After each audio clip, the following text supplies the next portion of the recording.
And thanks for joining us today on Sunday for the last session, which is going to be more about unsupervised learning. So the plan for today is that first, Chris is going to give you a talk about data visualization in Python and some other concepts that he wanted to present in previous weeks, but he wasn't able. So after that, Alpha is going to talk about different methods for unsupervised learning, just a theory. And after that, I will be presenting a hands-on practice in order to make sure that we understand unsupervised learning concepts better. And finally, we're all going to talk about like how you can leverage the knowledge that you have gained throughout this course for solving industrial problems and bring business value to the company that you're working for. And some industrial cases for application of machine learning to solve the problems. All right. So, Chris, if you're available, I can just, uh, Chris. Okay. Okay. Yeah, sorry, I was on mute. Okay, sure. Sounds Yeah. great. Okay, so floor is yours. Just 1 second. So I think there's something wrong with my mic. Oh, okay. Yeah. So can you all hear me right now? Yep. Okay. So I just missed the what you just mentioned previously. So. Of course, yeah. So I was talking about the plan that we have. So first, you're going to present your lecture about data visualization and some other concepts that you wanted to present. Then Alpha is going to talk about different methods for unsupervised learning. After that, I talk about a hands-on experience for different concepts that Alpha talked about. And finally, we all can share our experience for case studies of using ML to solve problems in industry. Okay, awesome. So let me quickly pull out my slides. So I guess what I'm going to share is a few use cases, case studies. So I had at Kaggle, so which is a data science computation platform. So today, so I would particularly present two very interesting cases, and you can see, so the you'll see the how we combine the state-of-the-art deep learning algorithm with the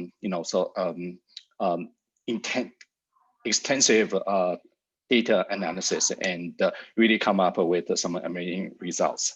So first of all, I would like to present the use case, which is called Gbdt Demand Prediction Challenge. So this computation was hosted by a Russian company whose name is Gbdt. You can think it as the Russian version of KGG. So they posted used items, and so everybody can go there and post their used items, and also to buy used items from there. So what makes this computation interesting was that this computation uses a lot of uses a lot of different types of data, and both from the perspective of volumes and the types. As you can see, so first of all, so it contains 1.5 million of training examples, and which are supposed to be tested on the 0.7 or 0.5 million testing samples. And along with the data sets, so you can, it also uses the 1.9 million of images together, so it makes a size of 68 gigabytes. And it also comes with some descriptions, like to describe the items and to describe the item. So together, so this data make it a very rich data sets to challenge with. And so I would like to emphasize a little bit about the importance of image and text for this computation. For instance, if we take a look at the images on the right-hand side, so on the bottom, you would see the 3 images of the bicycles, right? So, but as a customer, you probably would point out that the image in the middle would be of more interest because it's authentic. And the one on the right hand side is probably too poor in the sense of quality. And the one on the left hand side is probably too glossy. We don't need such a fancy image to describe the bicycle. We want the image to be precise, to be accurate, to just put the object in the center so we can have a more accurate information about the item that we're interested in seeing. So that's why images and the text are quite important for this computation, which is quite interesting. And so in order to tackle such a problem, so typically we would have 2 ways of doing that. At Kaggle, so the Gbdt algorithm, which stands for gradient boosting decision tree, is probably dominant for tabular-ish data sets as opposed to images of and texts. But for this particularly the challenge, so it's a hybrid data set. It uses a hybrid of the both words. So it comes with the tabular-ish data sets like numeric features and the categorical features, geolocation features, but also it combines with the images and text like I mentioned before. So that's why, so by the end of the day, so you see, okay, so people are using both Gbdt algorithms and as well as the deep learning algorithms for such a computation. So what I'm going to present is a little bit about the both to give a quick comparison of the 2 approaches, and you'll see. So hopefully you would have a better sense in which scenario so Gbdt works better and in which scenario deep learning works better. So if we take a look at the methodologies for the different for the 2 approaches. So for the more conventional approach, which primarily uses conventional machine learning algorithms such as linear regression or Gbdt or the random forest, you probably get started with feature engineering, which means that you'll need to come up with the meaningful and representative features, like calculating the statistics of the data sets and coming up with some, the physical and applying some physical equations, which makes physical sense to represent more information. And once once you've done with the feature engineering, you get started with tuning the model and trying to find out the best parameters and really fine tune the model. And the last but not least step for this science computation is you probably, instead of using one single model, so you probably want to come up with many and multiple models from using different algorithms and using different data sets and using different parameters, and really combine them together, which is called model ensemble. So this the typical procedures you probably want to follow to win computation, data science computation using tabular data. But on the contrary, so we can do the same thing. We can tackle the same problems, but primarily using deep learning approach. So the major difference between the conventional approach versus the deep learning approach is that deep learning really automates the feature engineering process. So what does that mean? So instead of manually coming up representative features, such as the statistics of the different features on different features, or so for image you probably want to calculate something like the contrast and blurriness and those kind of features. But for deep learning, so what you are going to do is to choose appropriate architecture, such as a convolutional neural network for images, and or sequence model, such as RNN and LSTM, TSM for text features or time series features. So, but how to choose the appropriate architecture, and moreover, how can we combine those heterogeneous network architecture into one is essentially the biggest challenge for using deep learning approach. So, so I'm going to show some quickly show some quick examples to demonstrate the what would those differences look like. For instance, in order to deal with the categorical features like gender, product types, and so states, postal code. So typically for the conventional approach, we would use something like one-hot encoding or label encoding or counting encoding and target encoding to convert the categorical feature which cannot be processed by most of the machine learning algorithm into numeric representations. But in deep learning, we don't really need to do that. Instead, so we probably want to fill them into a specific type of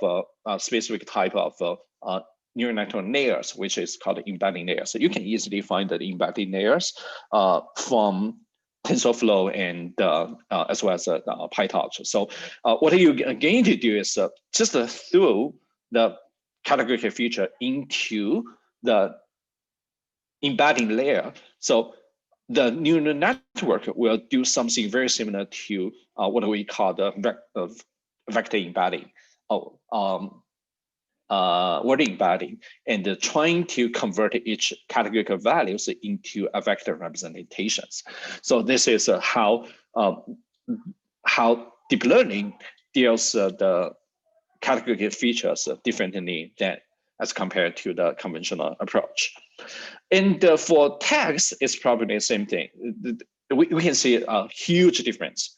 So for more conventional approach, so we would most likely leverage the methodology like based on word frequencies, such as a word vector count, which basically counts the occurrence of the frequencies of each word we can find from text, or use something called some algorithm called TF-IDF to sort of penalize the most frequent words. Or we can use the pre-trained word embeddings to convert each word into vectorized representations. And for sentences, we would just simply average the the embeddings of every single word in a sentence. But for deep learning, we can actually train the word embeddings on the fly, as well as combine it with the sequence model. And from many of the advancements in the past few years or decades, so we learned that the sequence models such as the RNN and the LSTM and their variants like a BERT or Gbdt for the past 1 or 2 years. So this neural network architecture are very good at dealing with text data sets, and therefore, so it might be interested in saying, so if we combine the text features along with the image features, how can we synergize those different type of data sets? And the next is the image features. So for image features, if we were to use the conventional machine learning algorithm like XGBoost or linear regression, SVM, there's no way for us to directly convert the image into features. So we have to do some data pre-processing. A few things that we can do is so first of all, we can do some classical computer vision analysis, such as calculating the size of the image, the dualness of the image, the wetness, the colors, the blueness, the uniformity of images. So these are very conventional and classic ways of coming up with features for images.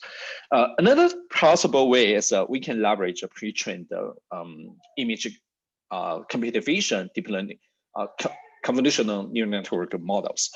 For instance, we can use a pre-trained ResNet to convert the image into representations, or we can leverage the pre-trained VGG models to make predictions on the images. So therefore, we can convert an image into a label or multiple labels. For instance, so if in the case of if you take a look at the images on the bottom left column, so we can convert the image into some text like this image is about a cat. This image contains cat, dog, and duck, and so on and so forth. But a more sophisticated way of doing that is we can actually embed a neural network in the solution. So, and just instead of using the actual prediction, that we can use some of the intermediate layers as the out.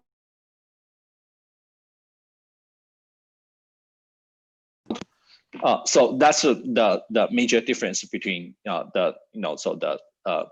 to deal with images for convolutional with a convolutional conventional approach versus using deep learning. But by the end of the day, so for that computation, so we actually implemented a very complex neural network architecture at this diagram indicated. So actually, I brought out the picture from the first place window of this computation. But essentially, we're doing very similar thing of using hybrid deep learning architecture for such a hybrid data set. So essentially, what we did was that so we created multiple branches. So one branches, if we take a look at the left bottom left corner, so we actually created a few embedding layers, and each embedding layer takes care of one categorical feature. And we did a very similar thing just by throwing all the numerical features into fully connected layer. But for images and text, we did it quite differently. For instance, for images, so we actually created two branches, which corresponds. The one branch is uses the VGG, which is a pre-trained CNN model, and another uses ResNet 50, which is another type of pre-trained VGG CNN model. So we throw all the images into the two models, and then let the model do the calculation, and using the last layer, just the last layer prior to the output layer as a features, and then combine the two features and send them to a fully connected layer. So this way, so we converted the images into features, into some features. So I saw there's a question. So there's a question from Connor. Is this related to the unsupervised learning? Yes and no. So basically, the pre-trained models, they're actually supervised machine learning models. However, so you can use it as supervised models or as a supervised model. So if we just use the outputs as is, as the features, so this is a more like unsupervised model. But if we train the CNN models along with other branches at the same time, so we're actually talking about a supervised model. So there's some complexity there for sure. So yeah, hopefully that answers your question. Next, and for text, we're actually putting the text into a few into different types of LTSM models, and each branch consists of a 2-layer LSTM, and we use the pre-trained word embeddings for pre-processing the data. But essentially what I'm trying to say is we know deep learning consists of different types of architectures, but one of the benefits of using deep learning is that so it allows us to combine different types of architectures to deal with some really complicated data sets, such as the Agglomerative demand prediction computations. So in this case, we actually, so as you can see, we're actually using different types of deep learning architectures to deal with different types of features, and by the end of the day, combine the outputs together and throw them into another, fully connected layer to make the final prediction. So this is quite amazing. So I guess prior to the computation, so we've already known deep learning is very capable, but we never expected that, so deep learning can be used for dealing with some very complex problems like this one. And it was so the success of using deep learning in this computation really confirmed that so yeah, so deep learning is the future of machine learning, and we probably should spend more time on learning deep learning and how to leverage, how to use it for some actual problems. And in fact, so I'm currently working for Imperial Audio, and Imperial, so we are experimenting some things. In some of the projects, we are experimenting to use a very similar architecture, like demonstrated in this diagram, to deal with some hybrid data sets. And we've already seen significant benefits of using this type of architecture. So this is one of the examples I would like to share with you guys. And another example, which is, in my opinion, more interesting and exciting. So because it goes back to the very root of data analysis. So we constantly talked about, so in order to for probably any data science project, we need to take a close look at the data, but how close? And I think so this in the examples that I'm going to present next will be a good example to demonstrate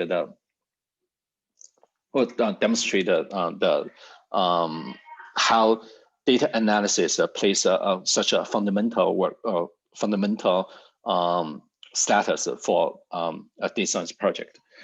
So I think there's a question for Alpha. So what was your rank on this competition? I think I end up with 32 or 33 out of 2,000-ish competitors in this competition, and I end up winning silver medal for that competition, the Agglomerative demand demand prediction. But for this one, so for this one, Santander customer, yeah, thanks.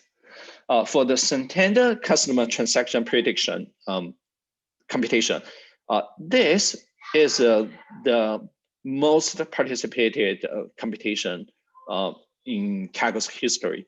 I believe that, if I wasn't wrong, so I believe there are more than 10K individuals participated in this one, and together, so I think there are some more than 8,000 teams and more than 10K individuals participated in this competition, and our team won a gold medal for this in this competition. And it's a purely data analysis works. And there are some, for sure, there are some sophisticated modeling works involved for this winning this competition. But the key to win this Santander customer transaction is purely from very detailed data analysis. And what does that mean? So let me explain. So this competition is hosted by a bank called Santander from the United States, and they are challenging the data scientists to make predictions on, on a target, which they didn't explain what the physical meaning is. But essentially, so you can think of it as binary classification problems, and you are supposed to come up with some algorithms to maximize the accuracy of the binary classification model. And what makes this computation interesting is that, so the data set is quite unique and interesting. I'll give it more details later.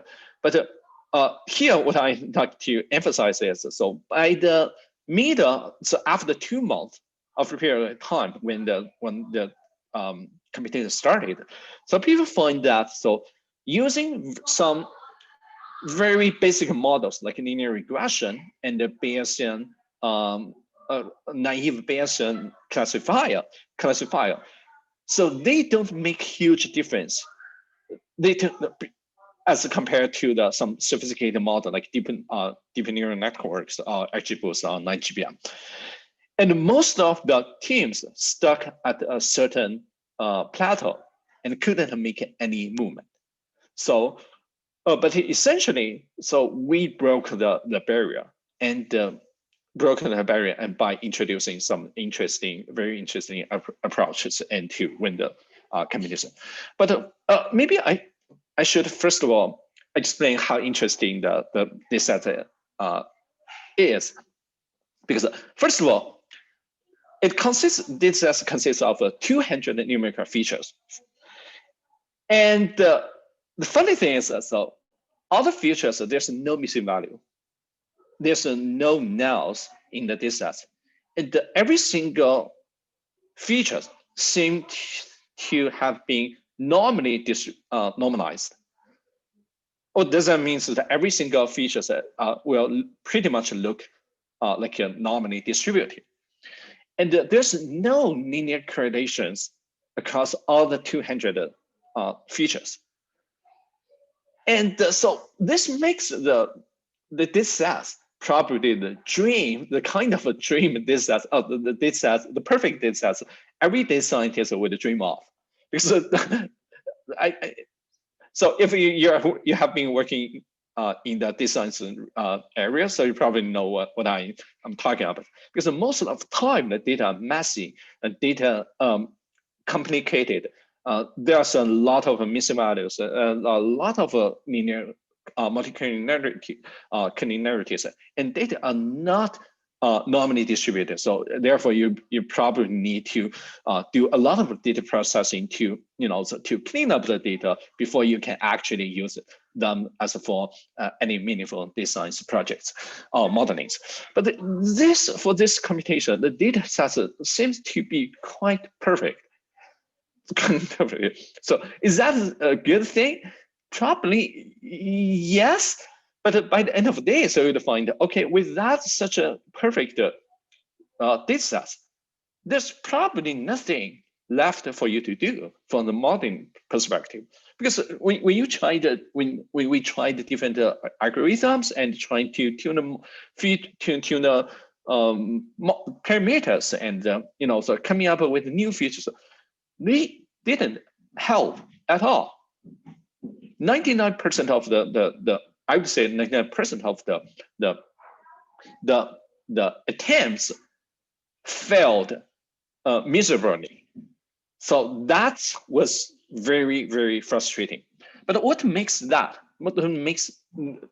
this computation challenging to break the ice? So first of all, let me explain a few things, a few interesting findings. First of all, people identified that there are synthetic data in the test data set. How did they find this kind of thing? So they made the assumption that some of the data, some of the examples in the test data set were actually simulated data sets by taking some statistical parameters from a population, and use those statistical properties like the standard deviation and the mean to simulate some data in the test data set. So how did they prove that? So they did something quite simple but profoundly. So it's actually very, very amazing. So, but I didn't want to spend a lot of time on this one, on how what the approach specifically looks like. But essentially, so what it does is that, so if the data was simulated, so there's the chance to have unique values are very, very small. But in reality, so if a data was sampled from an actual data set, so there's a chance for us to observe duplicates in the data sets. But if on the contrary, for simulated data sets, the chance to have unique values are very, very small, almost equal to 0. So if we check the data set and check the uniqueness of the data sets on every single columns and do some calculations, we can easily calculate that there are half of the examples in the test data set looks like simulated data. So half and half, 50 and 50, let's say 50. For that kind of a number, so we can probably see, so if this is by coincidence, so what is the likelihood for a coincidence to occur like this? So it's probably very small, and therefore we have a big confidence, a very large confidence in that. So the assumption that the data, there are synthetic or simulated data in the test data set is probably true. But how can we take advantage of these findings? We end up seeing some insights like this, but how can we leverage that? We probably don't have a good answer. But that's another problem, so we can address it in a later time. But let's move on. Another thing, so I mean, literally, I scratched a lot of time. I had a lot of times scratching my hair during this computation, because another thing we find is people find is so if you change the sequence of the features in the dataset, so you end up with very similar results. What does that mean? So say we have 200 features. If we had 200 features, we call it feature 1 to feature 100. And for every example, if you randomly switch the value of feature 1 all the way to feature 200, and use the shuffle the data set for training the model, so you end up with a very similar results. So wow, I don't think so. No, I don't think anyone could make any sense of this finding. But that's another interesting, probably scary findings for this. But again, so the fundamental question is not only about finding some insight, but more on how can we do that? What can we do, right? So, in fact, so one of our teammates, who's a Kaggle Grandmaster, he come up with a genius idea of leveraging such a finding. But again, so I addressed it in late time. But essentially, what I wanted to demonstrate to you is how data analysis can be of help for such a problem. So first of all, let's take a look at one of the feature, and then we are diving into it, really literally diving into it, and hopefully we can find more interesting things. But first of all, here's the one example, one feature. So it's called a variable 198. So you can assume so all the other features would look very similar as this one. But if we take a look at this feature, so we see, so first of all, it's a normally distributed, right? And if we color coded by targets, so green being the positive samples and the blue being the negative samples, we probably would say, okay, so there's a very tiny difference between the positive samples and the negative samples. And so if we plot it in heat map, so we probably see, okay, here, if we join line here, right? So we can probably say, so anything on the right-hand side is more likely to be negative samples. And if we, the samples on the left-hand side are more likely to be positive samples. So this is exactly how the machine learning model sees such a problem, particularly if we were to use decision tree based models. So it would be very naturally to draw a line here, which is probably 13. So to say, okay, so yeah, to draw a decision boundary along with this straight line. So this is exactly how the so machine learning models sees the problem. So it makes perfect sense. But what is the caveat? What is the caveat? Can this could be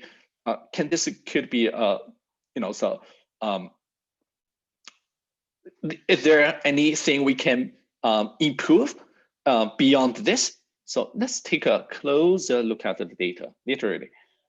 Okay. So next, okay, so this is just repeats the what we've seen in the previous slide. Okay, but here's an interesting thing. If we take a closer look at the shaded area, which is just a very tiny range of the data, and zoom into it, so that what we can see? We can see the frequency. There are two patterns of frequency. Some of the values only occur one times, and which is showing in this bar. And some of the values we would see repeated values, right? So for instance, this one occurred 5 times. So there's a pattern.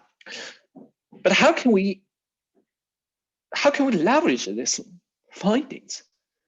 So one way to think about it is, okay, so we can, for every single value in this feature, we can calculate the frequency in the entire data set, and using that as another feature and feed into the model. So how does this help? So if we plot it in a 2D heat map, so the horizontal axis is still the original values of this feature, but the vertical axis indicates the frequency of this value of this feature. And we can see, yeah, so that that is the original decision boundary. But adding the frequency to the model, right? So you can see the decision boundary got improved significantly, right? So because we excluded those low frequency examples and make it more accurate. So this is the top secret for this computation. 99% of the participants in this computation didn't realize or didn't find these patterns for the data because they probably haven't done good enough data analysis into the data. And we are the few fortunate teams in this computation that identified this patterns in early times, which really helped us, position to make put us in a good position in that computation. But after that, we did some other things to make it, so to further improve the performance. I don't think I don't want to again. So I don't want to dive into too much details. But there's one particular thing I would like to mention, which goes back to the questions we had before. So if we see the if we see the pattern, we see the fact that by shuffling the data, so we ended up with a very similar model performance. How can we take advantage of this finding? So instead of spending too much time on figuring out why, so we decided to just do it. So what we did is, so we used this as a data augmentation approach to enhance the data sets. So what does that mean? So say we have the original data set. So we just shuffle the data, randomly shuffle the data, and using that, the shuffled data, and append it to the original data set, and made it the double size of the data, and we repeated the same thing. So we repeated 5 or 10 times. So we end up with 5 times or 10 times of data examples as compared to the original data set. So this approach really helped us to further move our position to the top of this computation. So again, so by the end of the day, so we won gold medal in this most participated Kaggle computation. But again, so the key to the success is through very, very extensive and detailed data analysis. So I think this should give you guys some confidence that when you are performing some exploratory data analysis, when you are really looking at the data, maybe staring at the data, so you're not wasting your time. So you're not wasting your time. So you should believe that, you got to believe that, so what you are doing in terms of analyzing data, so will pay back. So that's probably the most important message I would like to deliver to so today's audience. So yeah, thank you so much. So that wraps up my presentation for today. So thanks so much, Chris. Yeah. Yeah. So just wanted to know if anyone has any question regarding Chris' presentation or any. No. Okay. Seems like that. There's no question. Okay. If there is no question, we can have a probably 5-minute break, and after that, Alpha is going to talk about unsupervised learning. Thanks again, Chris. Yeah, thank you. And just for audience know, if you want to learn more about the Kaggle competition, on our YouTube channel, Chris actually has given a 5 weeks course on Kaggle competition. So you can check out the YouTube channel for the whole series. Thanks again, Chris. That's great. Yeah, no problem. Thank you. All right, so it's 1:50. Let's restart the talk at 1:55 Mountain Time. One more minute, and then Alpha, if you're ready, we can get going.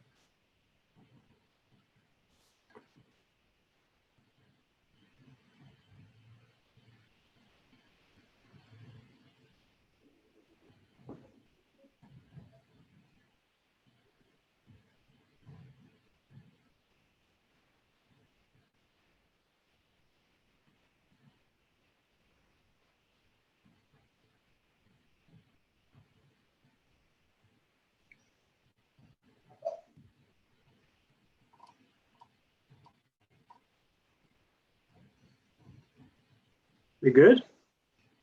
Sure, whenever you're ready. Okay. Thank you so much, everyone. My name is Alpha, and I'm part of this cohort of Bootcamp the last few weeks. So I'm learning as well. I am an amateur for now, and I hope in the upcoming months and weeks, I will try to improve my skill doing data science. And I was very excited to see what Chris have shared, the different competition that he did at Kaggle. It was really exciting, amazing thing. I worked with Chris at the ER in the past, and I know that he's a great guy to work with, and he's very helpful. And at the end of this session today, I will share some of the project I did where I got a great help from Chris. But just few things about myself. So my name is Alpha. I was born in Africa and grew up in Europe, especially France. I speak French, so that's my first language. And bear with me with the accent and different things you will hear today. And I'm an economist by trade, and I will present today the unsupervised learning session. And the presentation will be in three parts. The first one, we will talk about Pca, and the second will be clustering. And at the end, each of us will talk about industry application in oil and gas, biotech, or economics. So I borrowed this chart from Hassan's presentation last week. And if you remember that he talked about disparate classification and naive Bayesian techniques. And today we will talk about that blue part here. I just add unsupervised learning, and we will talk about Pca and clustering.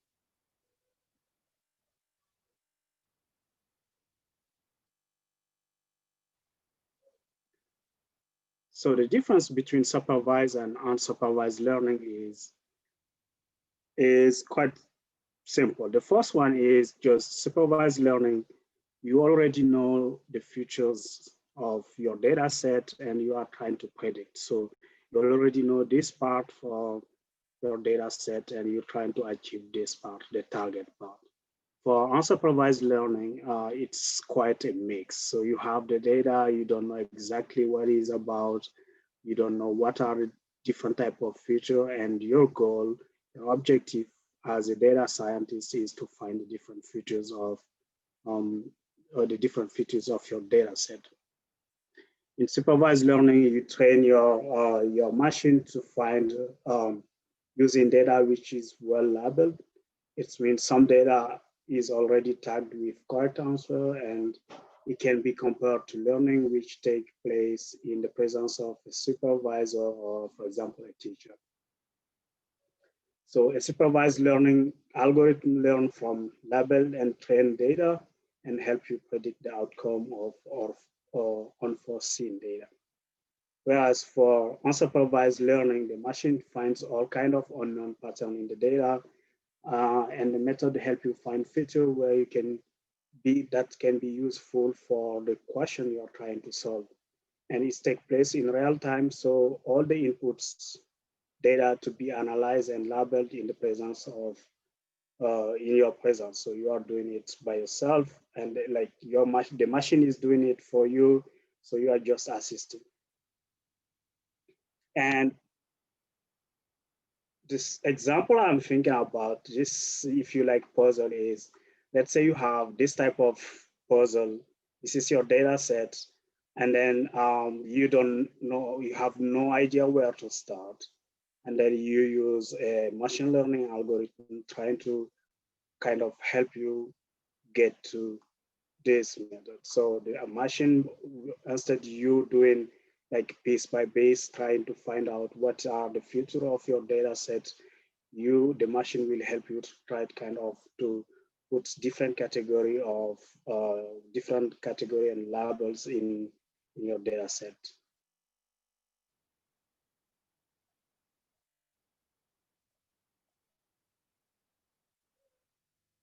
So the main feature of unsupervised learning algorithm when compared to classification and regression method is that input data are unlabeled or class given.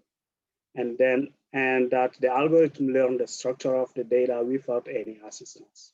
This creates two main differences. First, it allows us to process a large amount of data, and because the data does not need to be manually labeled. And I think Chris gave a great example of different type of labeling where you can do it manually in engineering your features, or you can use unsupervised method where the machine finds itself different labeling method. And the second, it is difficult to evaluate the quality of an unsupervised algorithm because of the absence of explicit goodness metrics as it used in supervised learning. So one of the downside of unsupervised learning is it's really hard to find a specific method to measure how good your model is. So you never know exactly if you are overfitting your model or not, or if the bias in your model is high or low in a very absolute way. You can do it in a relative way, but not in an absolute way.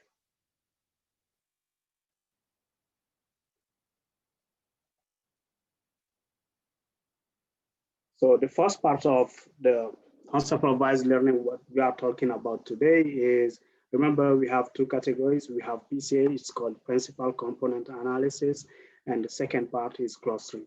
So the first part that is called Principal Component Analysis, PCA, it's a dimension reduction algorithm, but it can also be useful as a tool for doing data visualization, noise filtering, feature extraction and engineering, and so forth.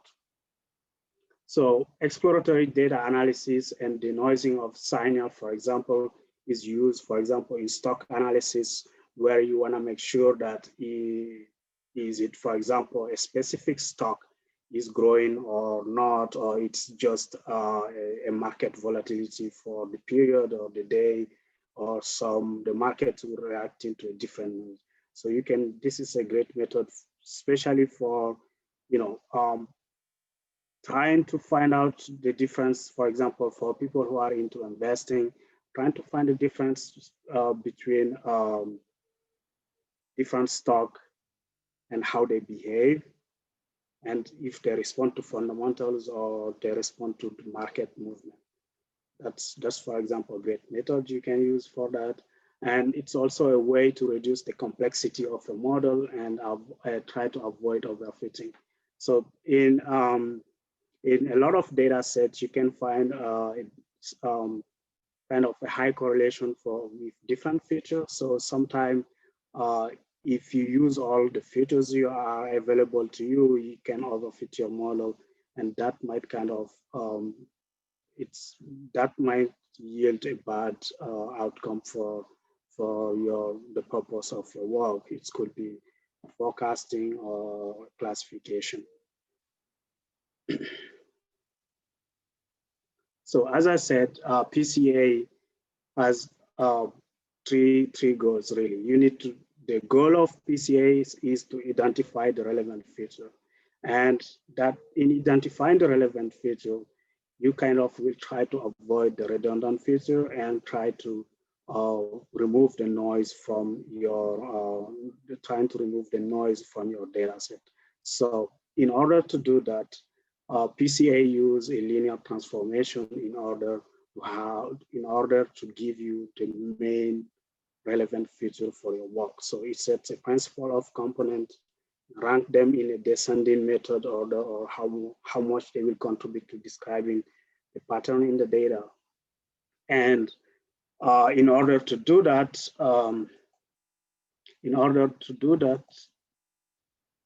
Pca use a statistical method, and it's called the covariance matrix. So imagine you have a features like feature 1, 2, 3, up to 5, and then you put them like this. You know that feature 1 correlates with feature 1 at 100%. So this is the orange boxes you have here, but the correlation, the covariance between feature 2 and feature 5, like feature 2 and feature 5 here, and it's the same as well, like you have the covariance between feature 2 and feature 5. So the statistical method to find the covariance between the two objects is this formula here. I think most of you already know it, and it's kind of help you when you do this technique. It's help you remove the noise from your data set. So all the features where you have a very high covariance between them, you might decide to remove it afterwards before performing your analysis in order to avoid overfitting. So the variance, it will show you if a feature is relevant or a pure noise. This is the main purpose of the analysis, and it's help you kind of spot out what type of feature are redundant or not.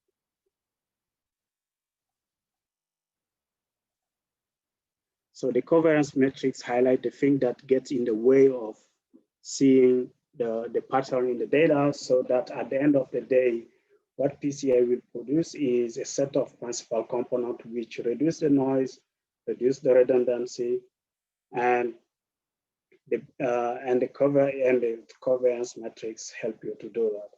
And there is two techniques to extract redundancy in your data set. There is a technique called Eigenvector of covariance of the covariance matrix, or there is a singular value of the decomposition. This part, singular value of decomposition, is just a complex, a much more complex method of Eigenvector. And I think last week, or I think 2 weeks ago, some of the teacher presented Eigenvector decomposition techniques. And just to put it in pictures, an Eigenvector it's a linear transformation, is a non-zero vector that changes by a scalar factor when that linear transformation is applied to it. So in this picture here, this is a picture of Mona Lisa. It's a very famous art picture. The Eigenvector here is the blue vector. So if we transform the plan, the first plan we have here in this plan, the blue vector doesn't change. And the blue vector, when the blue vector is the Eigenvector. So it's the vector that doesn't change if we apply a transformation. And mathematically put, this is the relationship where you have the covariance matrix, and so you have the Eigenvector here, and this is the linear transformation with different factor and weighting.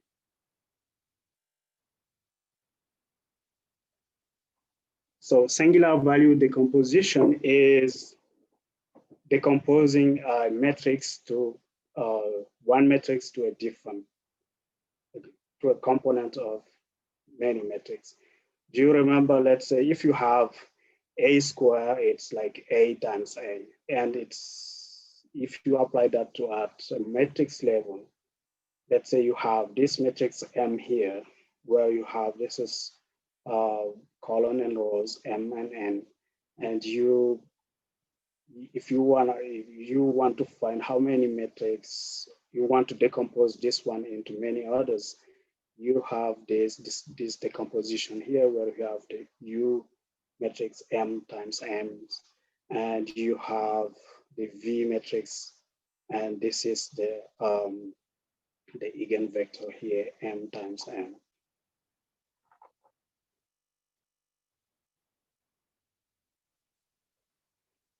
Any questions so far? Is it too fast or?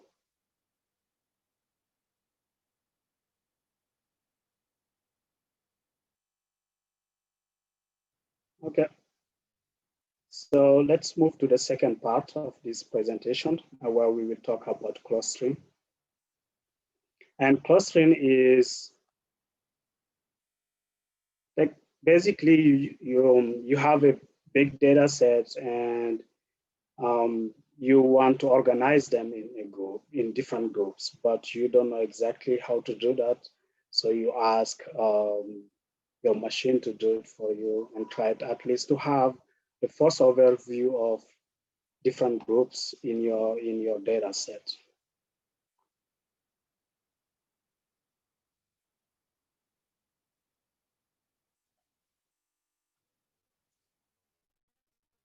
So, do you remember the puzzle stuff we have later in the area of presentation, in the area of PowerPoint?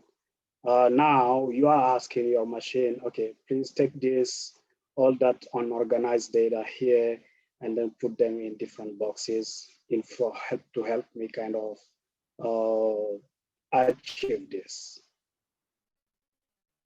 And that's it about clustering. You have union groups in order to help you find better sense or better understanding of your data set. And it's a quite frustrating method because sometimes the machine don't organize the data the way you want it or the way you can interpret it easily. So there is a lot of trial and error. And I think what Chris explained earlier today was a quite example where sometimes you need to try different things and try to different methods in order to get what you want or to get a better result from your analysis. So, as I said, clustering is finding groups of objects such that object in the group will be similar or related to one another and different from or unrelated to the others. And we have the conditions that are used by the machine in order to achieve by partitioning the data set in different groups is to use intra-cluster distance, minimizing the intra-cluster distance, or maximizing the cluster distance, inter-cluster distance. So clustering can be classified in two types. We have partitional clustering and hierarchical clustering. And both methods can be used to kind of sometimes those methods can overlap, and you can use them, either of them trying to explore what type of hidden feature your data might have. So, for example, this is that type of potatoes, and then you are asking your machine, to put your potatoes like this. This is what we are trying to achieve, and that's the main feature of clustering. And there is, as I said, hierarchical clustering and partitional clustering. So hierarchical clustering is a kind of look like a tree. So you are starting with the leaf, and then you want to go to the kind of the trunk of the tree. So there is a lot of small branches and then bigger ones, and then so on. So that's when you are talking about hierarchical clustering. That's one of the features what that type of image you might think of. On the other hand, partitional clustering is mostly something like this, where you have you start with the trunk of the tree, and then you go toward the leaf, and those are the main difference between hierarchical clustering and partitional. And some of the method in hierarchical clustering, in partitional clustering, one of the most used method is k-means method.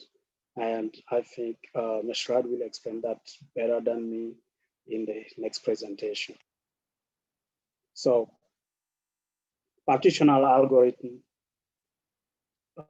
where we partition the data in different spaces, we find all the clusters simultaneously. Whereas hierarchical algorithms are kind of an iterative method where we first agglomerate something, and then if it's not enough, in the next stage we agglomerate that piece with another in order to move to the next one as well. And this is a sample of partitional clustering where we have, let's say, different specific cluster where you have, this is the center of the clusters. And it's you see like it's a different part. Partitioning, different part. Agglomerating is putting things together. And this is an example of hierarchical clustering where, for example, and this is called a dendrogram. This part here where you have the branches. And the way you construct it is, the way the machine construct is very simple.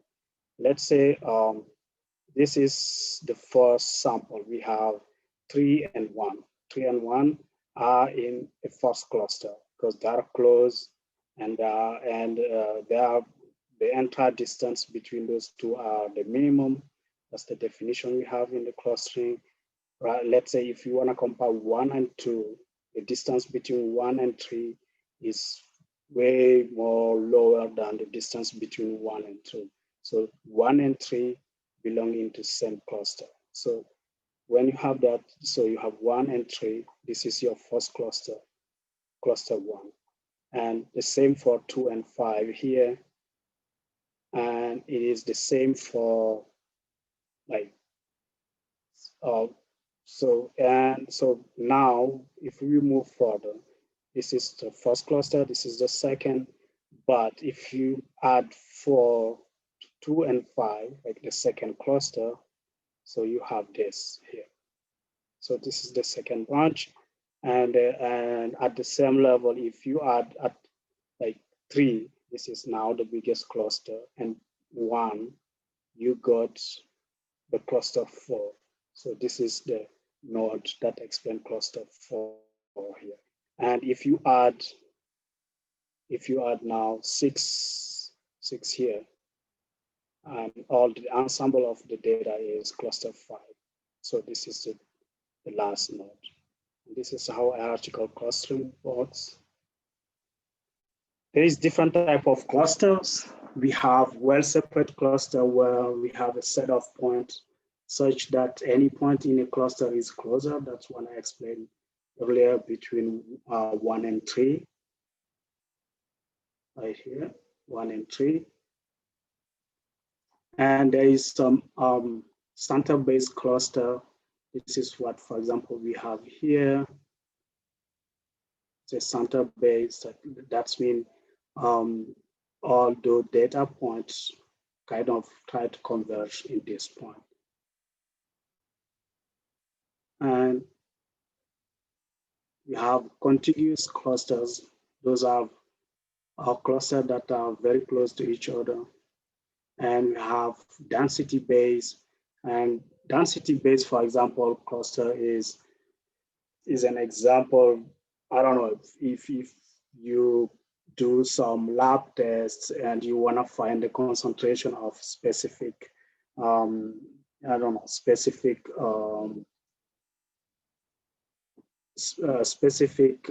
chemical component of, a sample, and then you can see, okay, I don't know. Let's say, for example, I like soup, so you have different soups, and then you can say, okay, this is very spicy, mildly spicy, this is extra spicy, so forth. So that's, for example, density-based clusters. And you have property or conceptual described by an objective function. So clustering is kind of an optimization problem, and then you need to find something that minimize or maximize a specific function. So let's say you are an investor and then you have a bunch of stocks, and then you want to find, you have an objective. Your objective is to invest in stocks that in the long run will provide a better outcome, like a better return on investment. And then for you, you have different criteria you think are fitting that in order stock to achieve that goal, you have different criteria that you already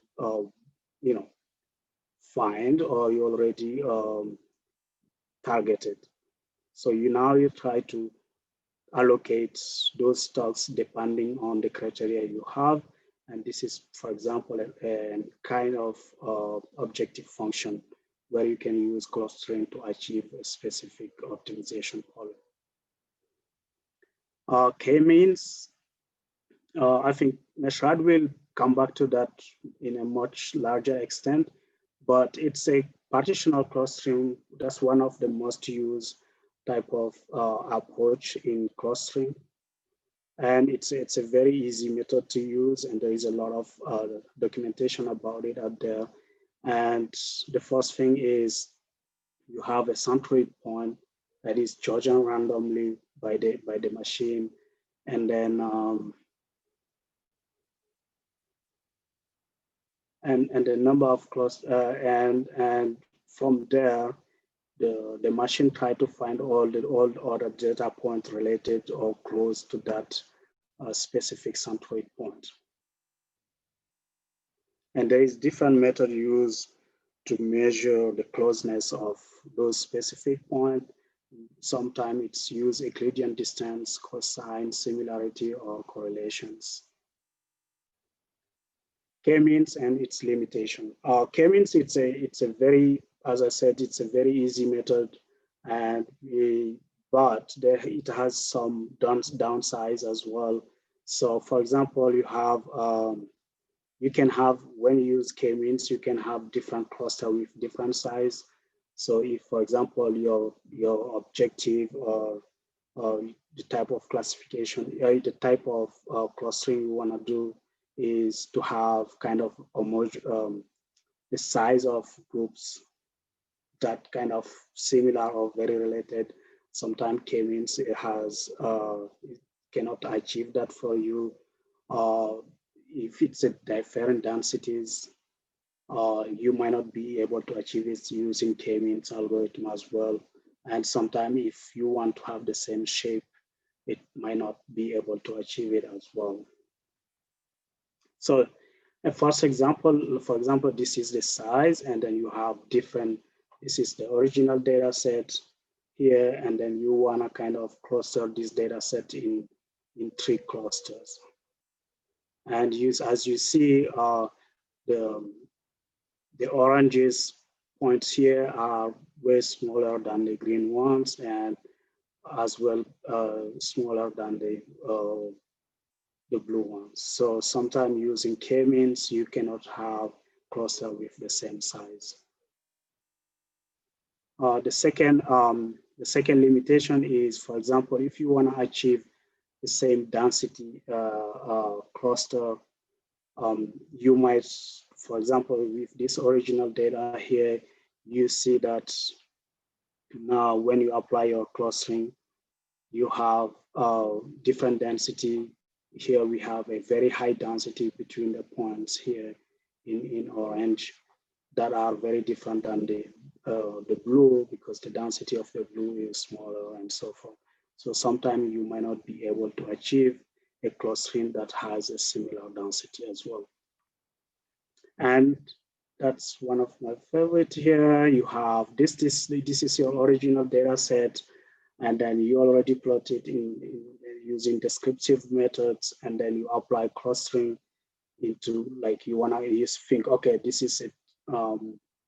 This is just I can cluster it into parts, like into groups, and then you apply clustering with k-means to clusters, you will have kind of a different shape where, for example, this one has a Y. This is the center of the cluster. So the center of the cluster is selected by the machine by itself. And then you will see that like the shape of your cluster here is a kind of Y-ish form shape. And then this is like a lambda form. And yeah. So the second type of, any questions so far? Yeah, I have a question regarding the computation cost between the hierarchical clustering and the partitioning clustering. I would say computational, the hierarchical would be more costly because it's an iterative process, and that's my hunch. I don't know if someone want to jump in. Of course, I can partially answer this. So the thing is that it's hard to say in general which one is better in terms of time complexity, because first of all, both of them are iterative process, and it depends how soon we come up with clustering the whole data set. So I mean, how easy it is or how hard it is to do the clustering. So also it depends on the data that we have, like how many data points we have and so on.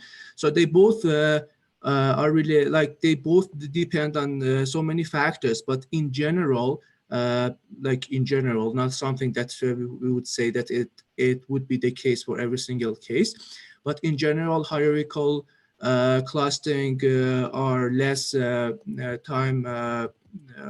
more time complex, and algorithms like k-means clustering is better and more efficient in terms of time complexity. That makes sense. Thank you. Yeah.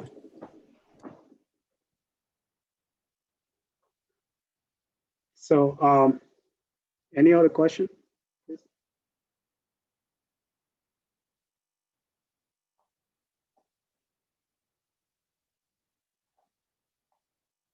Yeah, so the second part of clustering we have is hierarchical clustering, and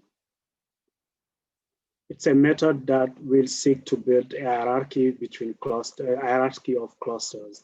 And there is two types of strategy of clustering.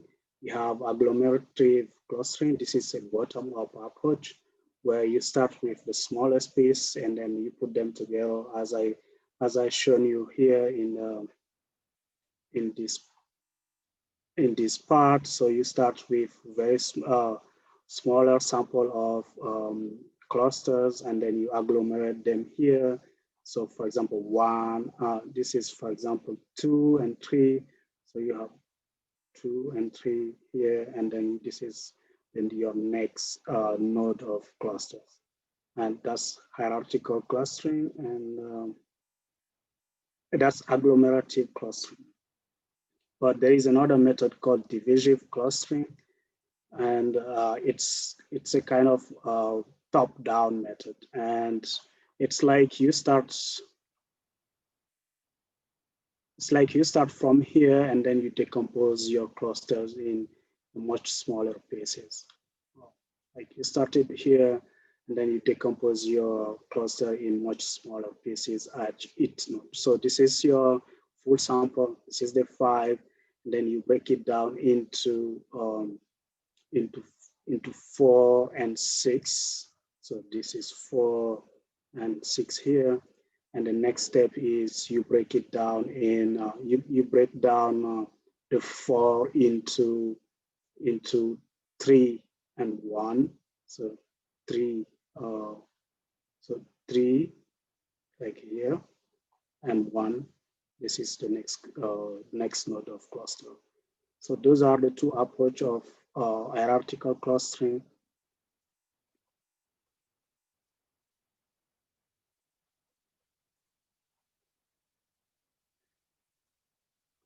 I wanted just to put this here, and it's very important because at the beginning I said clustering is a kind of an optimization problem.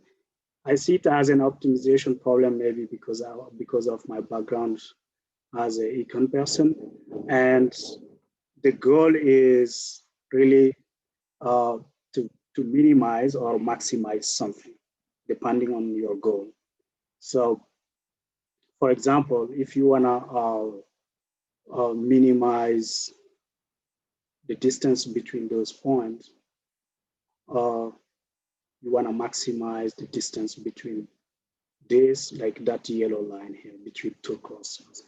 And when you use the closest points from each clusters, the distance, the type of approach is single affinity between the cluster. That's mean you are using the minimum distance between cluster 1 and cluster 2. That's when you use that, your specification in the algorithm is single affinity. But sometimes you want to use the maximum distance between the clusters, and then in that case, your method is called complete affinity. But sometimes more often, people use this average affinity where you are trying kind of to have an average relationship between two clusters. So it does mean it's the relationship between this point here, between this one, this point here, between this one, and so forth. So that's a way you can have an average affinity. And so according to my experience, I prefer this one because it at the beginning, at least for exploratory, for exploration reason, I really prefer this one because it's make you make sense on average what type of cluster you might have. But you can use either or that method like complete affinity or single affinity, or there is other variety of type of affinity you can use later on in order to specify what you want to get out from your data. So, and this is, for example, a sample of a cluster dendrogram. It's a hierarchy. It's an agglomerative process where you start very low with different small clusters, and then you agglomerate them as you go. And then this is the node of clusters. So for example, 275, this is always tell you how many items, the total items you have in your clusters.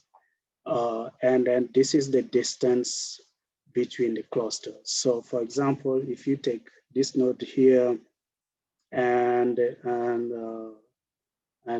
this one, like the variance, the distance between those two clusters is around like 300 something. So this is 275. So this is the distance 275, 225. So it's here. 309. So those are the distance between the clusters. And at the bottom here, this is where you have the total, at least at the beginning of your clusters. This is how much items you have in your cluster, a data point or items. So for example, if I want to calculate the size of the cluster at, let's say, something 175, I will have, let's say, 22 plus this one, and then so forth. So that's it about my presentation. If you have any question, please let me know. I'll put some great resources here, And if I'm not able to answer your question, we have two experts here. We have Neshraj and Chris. I'm pretty sure they will be very happy to jump in. Thank you. So I have a question regarding to your last slides about the hierarchy. Yeah.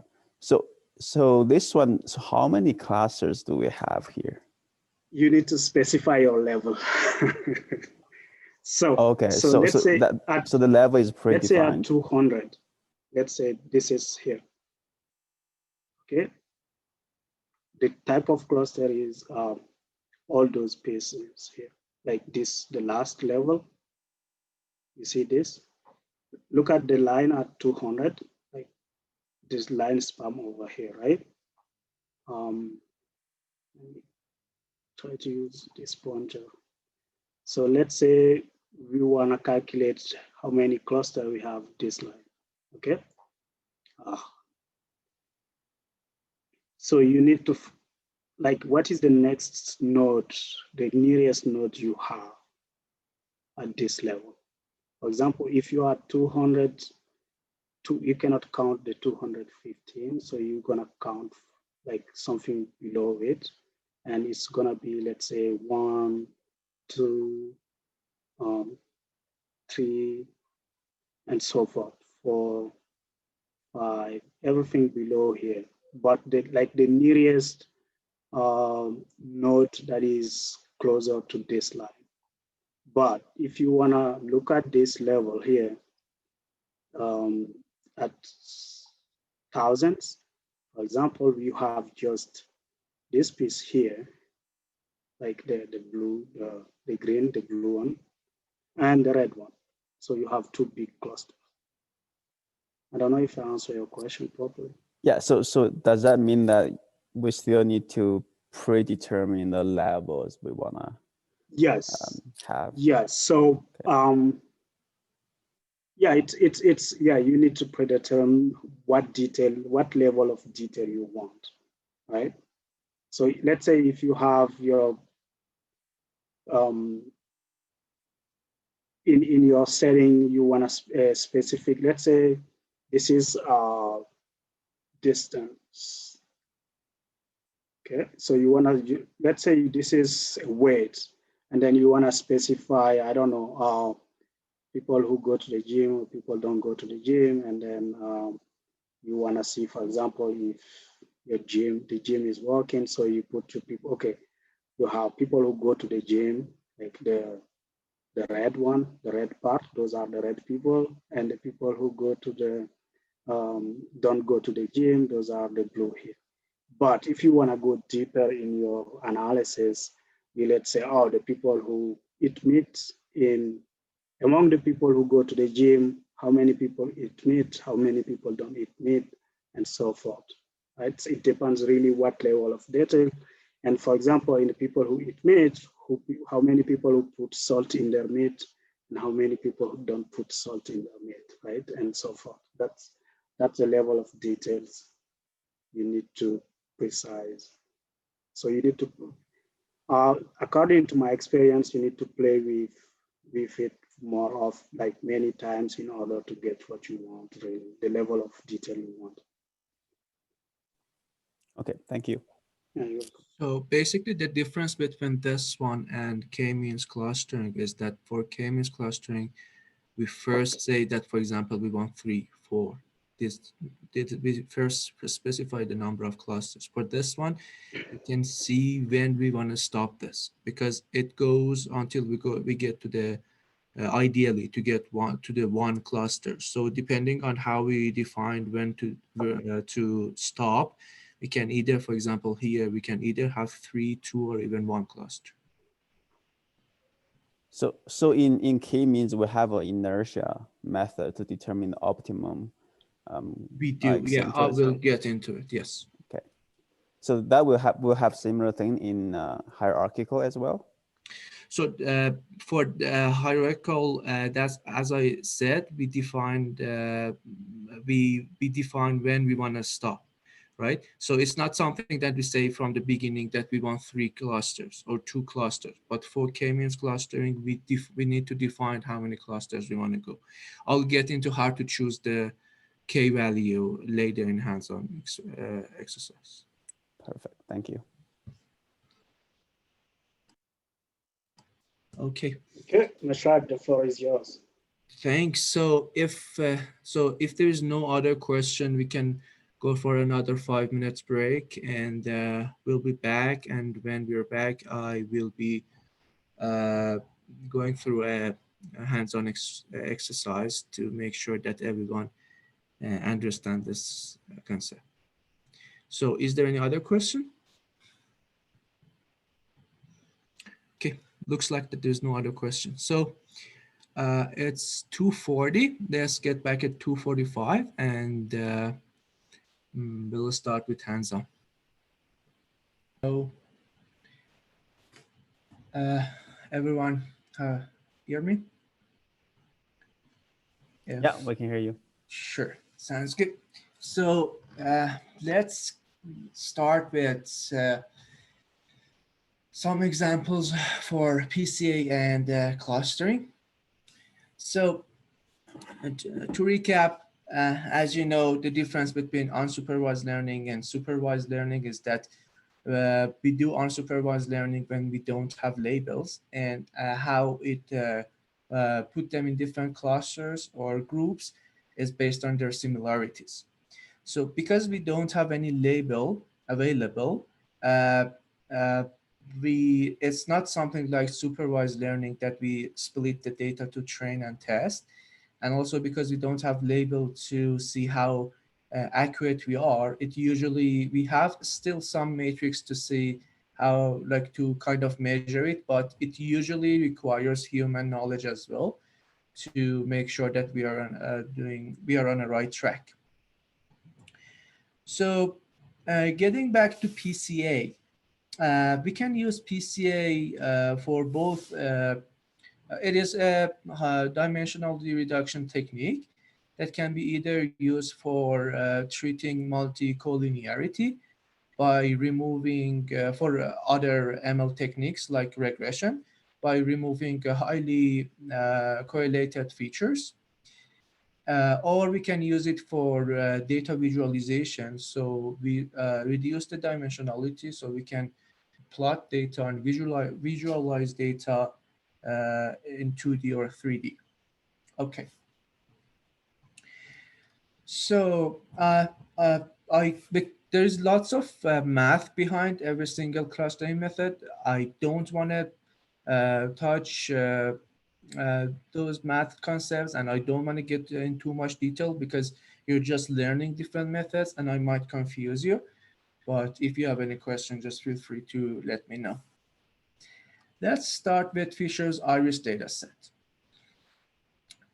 By importing the data set and plotting it in, because we have 3 features here, we can plot it in a 3D environment. So this plot shows the 3D environment that we can plot our iris data set. As you know, we have 3 features: Virginica, versicolor, and setosa. Okay, now we want to see how PCA helps us to do the classification in a more easy manner. Okay, let's do a decision tree with maximum depth of 2, and for classifying these 3 features. And by doing this, we can get to 89% accuracy. Okay, now let's try PCA and reduce the dimensionality to 2 to see how it's gonna help us to do the classification. Okay, here we center it around the mean, and it's kind of a way to put the mean in the middle of the environment. And then we fit it to get the information that we want and learn from the data that we have, and then we transform it to apply the knowledge we gained after fitting to the data set. After reducing the dimensionality to 2, we can plot the dataset that we have in this way. As you see here, the blue points are setosa, the green dots are versicolor, and the red dots are virginica. So setosa is pretty far away from those two, but these two are very close to each other. Let's do the decision tree with the same variables again after applying Pca. As you see, after applying Pca and doing a decision tree based on this data set, we get to 91%. It is a little bit better, like the accuracy is a little bit better than what we achieved before, which was 89%. But because we only reduced the dimensionality from 3 to 2, we might not see that significant improvement in accuracy. So we can try another example to see how it's going to help us to achieve better classification. And as you see here, first component has 92% of dispersion or information that we had in that data, and the second one has 5.3%. So basically, as a rule of thumb, we go with the number of components to achieve at least 90% of the dispersion that we want. I'll get into it later. Marcia, can I have a question? Of course. Can you explain about like the components of Pca? Usually we have chosen like 2 components, but theoretically we can have Of more course, than 2, but right? not necessarily 2. We usually choose 2. Probably it's easier to visualize, but if we have, for example, 100 features, we might not be able to reduce this to 2, right? So there are some techniques to see how many components we should choose, which I will get into it later. But typically, if it is for data visualization, of course, we go with either 2 or 3 because it's easier to visualize. But if we do Pca to make it better for other algorithms like regression or classification, it depends how many features are highly related or correlated. So not necessarily always 2 or 3. We might go with 50, 60, 100, depending on the data that we have. But basically, we do Pca to reduce the dimensionality, and how it does, as you know, is kind of projecting to another environment, to another surface, and see how much information of the original data we can keep by reducing the number of features. Thanks. Okay. Okay, another data set. Handwritten numbers data set. I think you're all familiar with this data set. We have 8 by 8 pixel images.